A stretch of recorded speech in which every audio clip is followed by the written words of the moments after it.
amount of their holdings as to how much is hidden in Luxembourg, in UK, in UAE, in Saudi Arabia, what is in different bank accounts in the United States, that is not known. Whether it is $4 billion or $5 billion, that is not known. In December 2018, as a result of the Panama Papers revelations, Nawaz Shareef and his daughter are sentenced to 7 years on corruption charges. Nawaz Shareef is granted bail for medical treatment in London and refuses to return to Pakistan. From London, Nawaz Shareef claims his downfall is a conspiracy by the Pakistani military. बिजली का bill बिजली बनकर गरीब पर गिर रहा है। बाजवा साहब, जवाब आपको देना होगा। दवाई ना मिलने से मेरे पाकिस्तान का गरीब मर रहा है। बाजवा साहब, जवाब आपको देना होगा। गरीब की रोटी 10 रुपए की हो गई है। बाजवा साहब, जवाब आपको देना होगा। और जनरल फैज, ये सब कुछ आपके हाथों से हुआ है। जवाब भी आपको देना होगा। आपने नवाज शरीफ को बागी कहना है, जरूर कहिए। गद्दार कहना है, जरूर कहिए। इश्तिहारी कहना है, जरूर कहिए। हाई जैकर कहना है, जरूर कहिए। लेकिन नवाज शरीफ अपने गरीब और मजलूम आवाज की आवाज बनता रहेगा। We contacted Priti Patel MP, the Home Office Minister, to ask her why Nawaz Shareef, who had overstayed his British visitor visa by 2 years, had not been extradited from Britain. Priti Patel had been eager to deport asylum seekers during her time at the Home Office, yet she took no action against Nawaz Shareef. Priti Patel MP in the Home Office did not agree to an interview. We also contacted the National Crime Agency. We wanted to find out why there had been no meaningful investigation into Nawaz Shareef's assets. The NCA did not agree to speak to us. Nawaz Shareef is not the only member of the Shareef family who has made London his home. London is the second home of House of Shareef. Hassan Nawaz is here, Hussain Nawaz is here, Hussein's children, Zikriya and another son is here, right? Hassan's children are here, Nawaz Shareef is here. And then if you look at Ali Dar, who is the son-in-law of Nawaz Shareef, Asma Nawaz Shareef, who is the youngest daughter of Nawaz Shareef, she's here. Ishaq Dar is here. Then Shehbaz Sharif family is here as well. Sulaiman Shehbaz is here. Ali Imran, who is actually the son-in-law of Shehbaz Sharif, who also lives in this country. Shehbaz Sharif's daughter, Rabia Imran, is also in this country. And she is actually on a run and wanted in Pakistan. Ali Imran is wanted in Pakistan. Ishaq Dar is wanted in Pakistan. All these people are wanted in Pakistan. Sitting in Pakistan, in third world country, you look at it as to why most of the people who are wanted by the courts in Pakistan, by the law in Pakistan, they find a refuge in London, UK. It doesn't make sense to me. London is the destination of choice for politically exposed persons and their family members who have accumulated vast fortunes beyond their known sources of income. These fortunes are frequently laundered or transferred offshore to or through British dependent jurisdictions, where their origin and ownership are obscured and money can be reinvested into the global economy. Capital flight is a major concern for developing countries. We know that there is a huge capital flight, and it's not just specific to our time period. It has been historical. It directly impacts the economy because you see the issue is that if our currency is not doing well, and we have a serious issue of sustaining the value of Pakistani rupee, that has a correlation with capital flight. The Financial Action Task Force, or FATF, an intergovernmental money laundering and terrorist financing watchdog headquartered in Paris, had put Pakistan on its grey list of jurisdictions.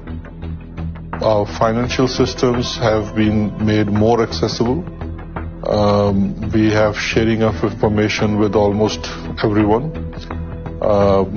We are pursuing many money laundering cases as far as we can pursue, because of course the missing element still is the cooperation from the other jurisdictions.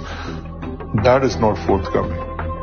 And sometimes we wonder that we are in grey list, but the money that has been taken from here is in countries which are not in the grey list. So that is something that, sometimes is like, okay, so why are we in the grey list then? We approached the FATF for an interview.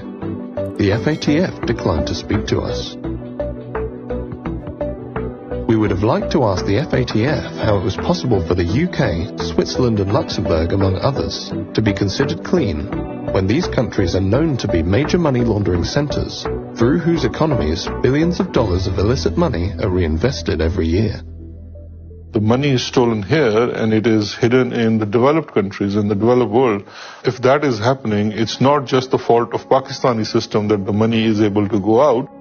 What I question is the double standards. So for example, if you ask on one side from countries like Pakistan to have more checks and be more open, we expect in return the same from other countries when we are investigating someone.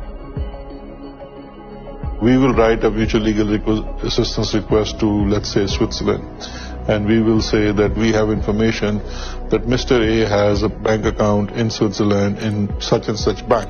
We don't know the branch, we don't know the account number, but he's definitely in the system and his identity, date of birth, everything is shared, and we will seek information. And maybe 1 year or 2 years after, we will receive certain questions from saying, can you identify the branch name, or can you give us the account number? Whereas we have said in our first request, we don't have those. When Pakistan Tehreek-e-Insaf government came into power, we formed an informal arrangement with the UK authorities called Justice and Accountability Initiative, and NCA also set up a small anti-corruption unit within NCA, which was to assist in Pakistan on its request. The Home Office and the NCA, the UK's national crime agency, are responsible for dealing with mutual legal assistance requests by foreign states. Pakistan filed numerous MLA requests in relation to the Shareef family's assets in London. The requests on Shareef families are taking a lot of time. It's taking way too long to take some simple actions like, for example, freezing of assets or investigating the assets or the activities in the UK when people are, facing charges or convicted of serious crime in Pakistan. Pakistan did its part. We did our investigation. We did our inquiry. But has there been any investigation on British side? We don't know. What about the Mayfair flats? What about the whole property portfolio of Hassan Nawaz that has come in Panama Papers? The impression that goes to people is that everyone who commits such crimes or who is involved in corruption ends up in London, living in Mayfair flats.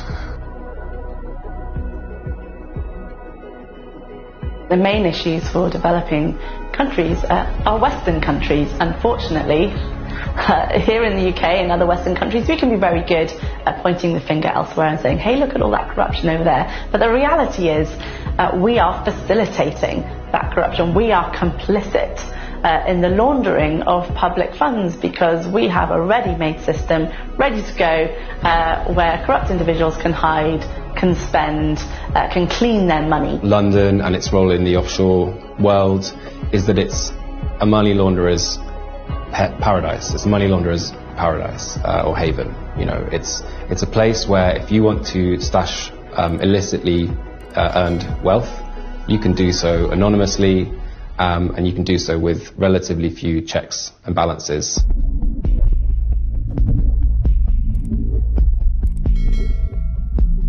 The Russian President Vladimir Putin has launched a major military operation against Ukraine. Thousands of troops, backed by tanks and missile fire, have crossed the border into Ukraine on every front. Ukrainian President Volodymyr Zelensky called on all of its citizens who were